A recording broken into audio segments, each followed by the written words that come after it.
Welcome in. My name is Harrison Chu, and today we ask the big question. Will we have an MLB season? I'm Izzy Rosen. This evening, we look at the war in Ukraine and how it impacts the sports world.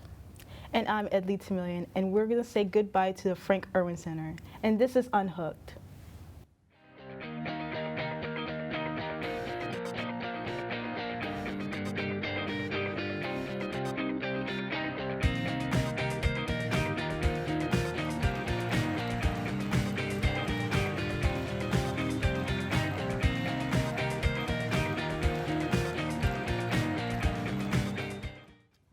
Welcome back. For our first story, Austin says goodbye to the Frank Irwin Center. Let's look back at the history of the Longhorns' home for 45 years.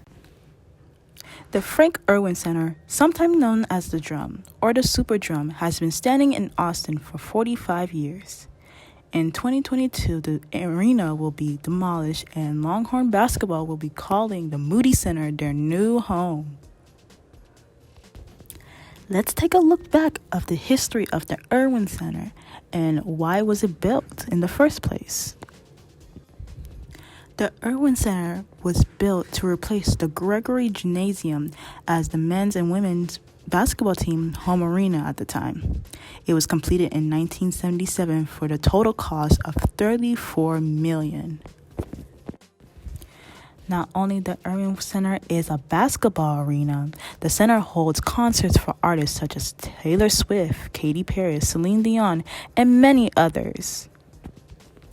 In the 2021 and 22 season of basketball, it was called the final season. The men's basketball team last game in the Irwin Center was against Baylor, and it was also senior night. Many of UT's alumni, such as former Longhorn quarterback Colt McCoy and former Longhorn basketball player TJ Ford, was in attendance for the last home game.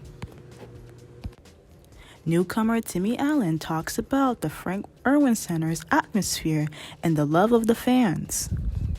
The players, the atmosphere, the city, everything is great for me. The guys I'm around every day in the locker room, it's genuine love. My coaches coach. Ain't never been a day I've been here and they haven't coached me. So that's all I could really ask for. And the support from the fans, that's something I wasn't used to at Utah. So it's crazy for me. I'm just proud to be a part of the crazy tradition, and I wish we could have got a dub for that reason. Last one. What makes the Irwin Center so special is the student sections. Student organizations bond with each other, such as the Texas Wranglers, who are the spirit organization for the men's basketball team. And we can't forget the Longhorns mascot, Hookem, who loves kids and make fans laugh. You can always catch Hookem dancing and interacting with fans all over the Irwin Center. It is so sad to see the Irwin Center go, but it was 45 years of greatness. I'm Edley Tamillion, TSTV Sports.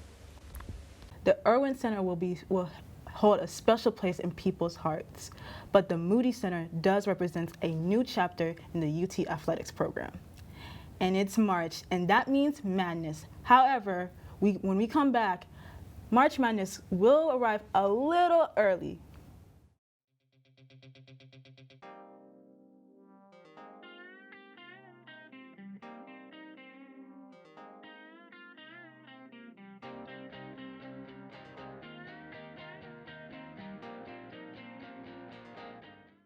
And thanks for sticking around. Now, it's time to get into the biggest sports stories around the globe. If you enjoyed the Olympics, you're in for a treat because the Paralympics start this week, lasting until next Saturday. So, what makes this event great? This is a great event because first, on a human level, it is a platform that gives opportunities to athletes who are physically disabled and who otherwise don't receive much media or national attention. Additionally, this event still fields the best athletes in their respective sports, creating a great atmosphere and producing the best competition. The Paralympics has a safe, a place in my heart. And so it has a place in people's hearts. So people with physical disabilities, they have a chance to be on the big stage. And right now, what's going on in the world, I just think it's a good time for the Paralympics to air on TV. I totally agree. I think it's amazing that everyone has an opportunity. Sunday, Liverpool claimed the Carabao Cup against Chelsea thanks to an 11-10 victory in a penalty shootout. Liverpool has won now 5 trophies under Jurgen Klopp. So do you believe that they can win the Premier League? You know, it's no surprise to see Liverpool atop of the Premier League table once again.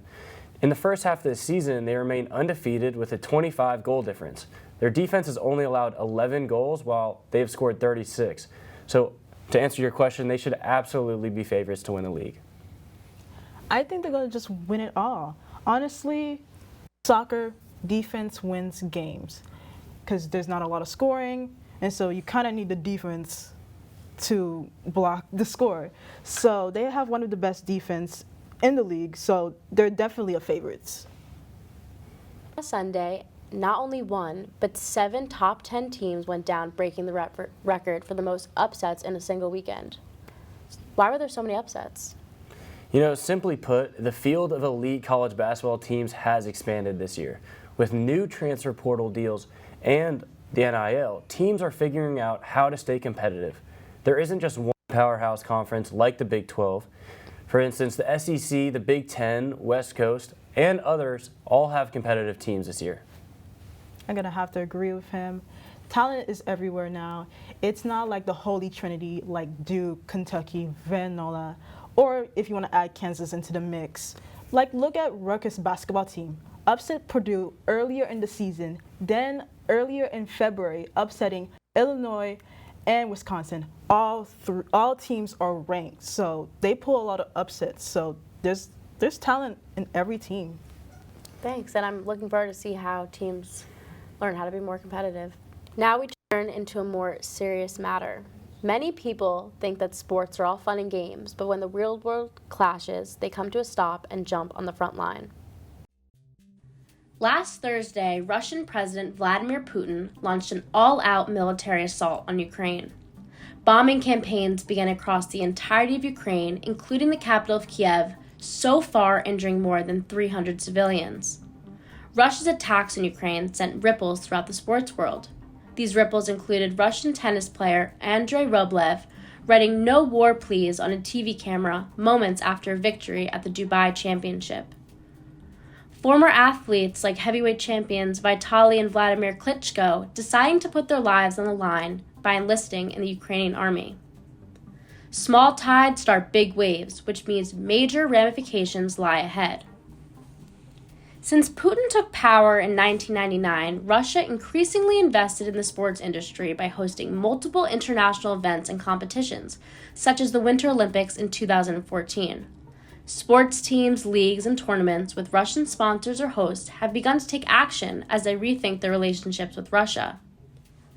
As the invasions continue, various international sports organizations have begun imposing sanctions on Russia and their athletes. It all started as a domino effect as the International Olympic Committee stated that it strongly condemns the outreach of the Olympic truce by the Russian government and urged that all international sports federations cancel their events in Russia. A statement by the IOCFB states, "The IOCFB expresses its deep concerns about the safety of the members of the Olympic community in Ukraine, and it stands in full solidarity." Moscow is meant to host the semifinal playoff of the World Cup between Russia and Poland, with the winner of the match taking on Sweden versus Czech Republic. However, both teams have released statements that they would not travel nor play a match against Russia due to the situation. Sports such as tennis, badminton, and canoeing are all putting out sanctions suspending Russian participation. Furthermore, Russian oligarch Roman Abramovich was forced to sell his premier soccer team, Chelsea Football. Abramovich has owned the team since 2013. Vladimir Putin, an 8th-degree master black belt in judo, was stripped of his belt and his title as the honorary president and ambassador of the International Judo Federation. As the situation evolves, it is unclear what exactly will happen to the Russian sports world. But what is clear is the world is going to put a great distance between it and them. The conflict brought swift repercussions to sports, and the consequences will become clear as teams and leagues make their final decisions. Our thoughts and prayers are with the people of Ukraine. When we come back, America's national pastime is fighting for its season.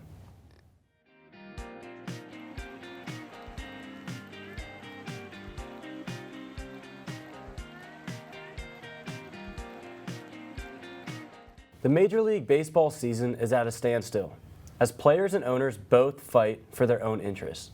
Now let's take a look inside the lockout. For weeks now, the MLB and MLBPA have been at odds trying to find a mutually beneficial collective bargaining agreement. On Monday, February 28th, the two sides met for over 16 and a half hours. After no conclusion was made, the MLB extended its deadline until Tuesday at 5 o'clock. On Tuesday, March 1st, the MLBPA officially declined the MLB's and its owners' final proposal to end the lockout.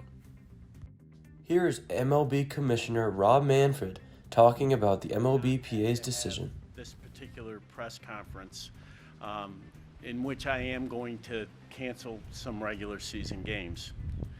We worked hard to avoid an outcome that's bad for our fans, bad for our players, and bad for our clubs. I want to assure our fans that our failure to reach an agreement was not due to a lack of effort by either party. The players came here for 9 days. They worked hard. They tried to make a deal, and I appreciate their effort. Our committee of club representatives committed to the process. They offered compromise after compromise and hung in past the deadline to make sure that we exhausted every possibility of reaching an agreement before the cancellation of games. In a time that is normally considered baseball's preseason, there is nothing to show for it. Spring training and spring training games have already been canceled. After announcing the cancellation of the league's first two series, the MLB is in dangerous territory. Players of the great game have indicated displeasure over negotiations for almost a year now. One reason for this lockout is that player salaries have decreased 4 years in a row, even though franchise values and revenue have all increased. Additionally, players are seeking a more competitive league, one that doesn't incentivize teams from tanking so they can upgrade their draft position, as well as allowing players to fully maximize free agency. Since the league's last lockout, the 1994 players' strike, many have felt that the league has taken advantage of players. For instance, the money that doesn't go directly to the players, in fact, just goes straight to the owners and the league. After several negotiations and concessions from both sides, there still was no agreement as of Tuesday, March 1st. Manfred said that this is going to result in games canceled and loss of pay for players. On the flip side, players are saying that if their money isn't guaranteed for 162 games, they will not agree to postseason expansion, something that the MLB has long wanted. In the end, there is clear mistrust between the two sides, only increasing conflict and stubbornness. While owners and the league want to continue the growth of the MLB by revenue, attendance numbers, and concessions, players want the sport to evolve and remain competitive. If the two sides were ever to agree on a deal, you have to wonder what kind of effect the lack of preseason prep will do to the game, players' bodies, and for the fans. None of this can be answered without an agreement, however. Owners must step up and give back to the players who have grown their team revenues, and Commissioner Manfred must work on retaining the dignity of the great game. Baseball is a staple of American sports. As negotiations resume in the near future, it is important that players are shown appreciation and respect if we want a 2022 season. Hopefully, the season gets started soon. Stick around, we're switching to something more fun as we put our knowledge to the test in Unhooked's trivia block.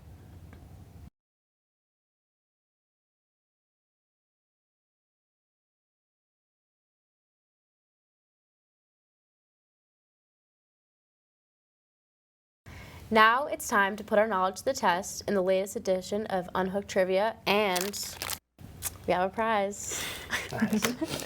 Texas won their 43rd straight conference title in swimming and diving this week. Since it feels like they always win it every single year, we wondered when was the last time Texas swimming and diving didn't win their conference. Okay, I'm going to do some quick math here. So they've won 43 straight times, and it's 2022, so I guess we go with 1979. Edley, what do you think? I'm going to say 1947. Okay, the correct answer is 1979.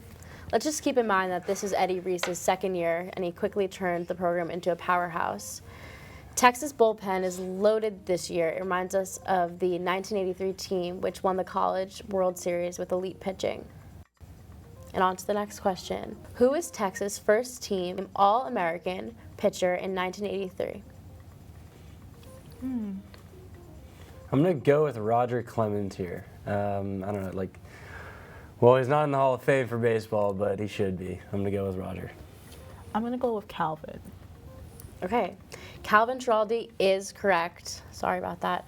Ironically, though, Clemens went on to become one of the greatest pitchers of all time, while Schiraldi blew games 6 and 7 of the 1986 World Series, where the Mets beat the Red Sox.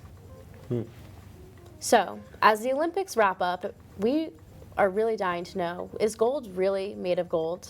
So, this is a true or false. Are gold medals made of silver? True. I mean, I wear rings, so I mean, most of them come out silver, so I'm guessing like the gold medals come out silver. Yeah, I'm gonna say the same. I'm gonna go with true. That is correct for both of you. They are actually over 90% silver. Moving on, Medina Spirit, the winner of the 2021 Kentucky Derby, was stripped of his title after he failed a drug test. This is pretty rare. How many Kentucky Derby winners have been stripped of their title? I'm gonna go with 2. Oh, I honestly don't know the Kentucky Derby. I'm going to go with 6. Okay, that's a lucky guess, because 2 is the correct answer. Hey, nice. I can't math.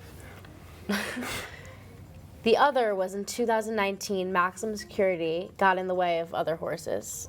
Okay, I do remember that actually. That's okay. For the final question, and to decide who gets the prize, you know the sports cards you collected as a kid are all scattered around your mom's basement or in the attic, and it turns out that they could be valuable. What is the most valuable sports trading card?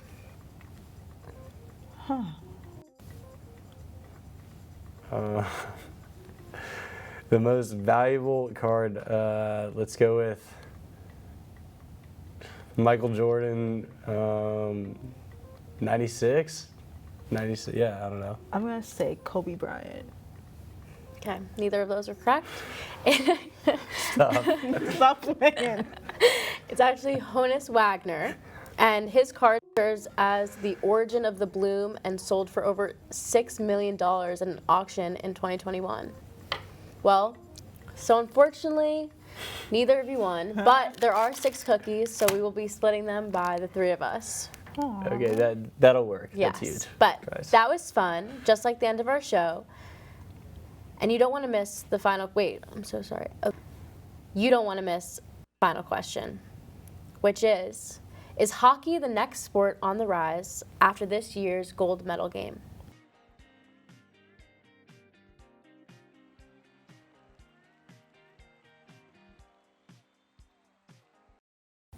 Welcome to the end of the show. Thanks for staying with us. Now, to top this episode off, we want to talk about hockey. During the women's gold medal game, a little over 3.5 million viewers in the U.S. tuned in. To put that in perspective, this is the same number during a Stanley Cup game final in Canada. Thus, it begins the question, will hockey start to bloom in popularity? With new TV deals signed in 2021 from Turner Sports and the Walt Disney Company, or ESPN, I think you will see more and more Americans tune into the NHL. While this past Winter Olympics did have a fiasco with NHL players not participating in Beijing, I am confident that hockey will be on the rise for years to come. And And I think during the pandemic, people have been open-minded when it comes to sports or any entertainment. And little girls seeing women winning in a male-dominant sport, it's gonna, maybe I can try this sport. They don't have to, like, if they don't want gymnastics or cheerleading, they can go to other sport. Maybe they like hockey, and now they have an influence in their childhood. So it's good for women. I totally agree. Well, that'll do it for this episode of Unhooked. Make sure to tune in to our other shows, including College Press Box on Mondays, College Crossfire on Wednesdays, and 1 to 0 Sports on Fridays. On behalf of all of the crew here at TSTV, I'm Izzy Rosen. Thank you for joining us, and have a good night.